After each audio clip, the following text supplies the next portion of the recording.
हमारी पहली बार नहीं हुई है। नेताजी की, हमारी डिम्पल की एक बार सीबीआई जांच पहले भी हो चुकी है, और उस समय तहसील स्तर पर और बैंक स्तर पर और हमारे आसपास रहने वाले लोगों की सबकी जांच हो चुकी है कि हमारा किसी से कारोबार तो नहीं जुड़ा है, या हमारी जमीन तो नहीं है कहीं, या कहीं हमारा अकाउंट तो नहीं है। ये जांच एक बार कांग्रेस करवा चुकी है पूरी। तो हम कांग्रेस के लोगों को धन्यवाद देना चाहते हैं कि उन्होंने कम से कम हमारे कागज ठीक करवा दिए थे। और अब बीजेपी फिर कह रही है कि सीबीआई जांच होगी। हम तो कह रहे हैं कि हमारे कन्नौज वाले जानते हैं गंगा से कौन बालू निकाल रहा है, जरा इसकी सीबीआई जांच कर दो। देखिए, बालू आपकी सरकार में भी कोई न कोई निकाल रहा था, फिर निकाल रहा है कोई।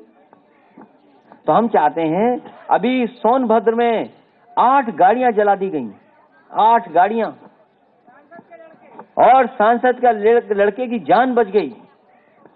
कई बीजेपी के लोग शामिल थे, उनकी गाड़ियां जला दी गई। इसलिए जला दी गई कि वो कारोबार खनन का कर रहे थे। उनकी सीबीआई नहीं जांच होगी।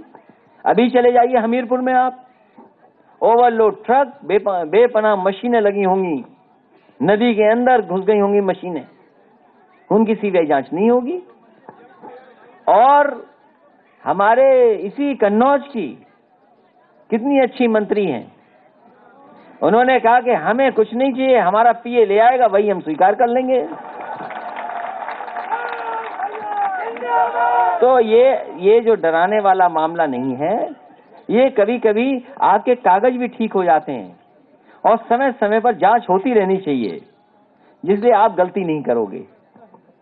तो मैं चाहूंगा कि जो सीबीआई हमसे पूछना चाहे, चुनाव से पहले या चुनाव के बाद हमें बता दे, तो एक बार पूछ ले जो पूछना है, और फिर हमें चुनाव में लग जाने दो। फिर चुनाव के बाद जो पूछना चाहो फिर पूछ लेना।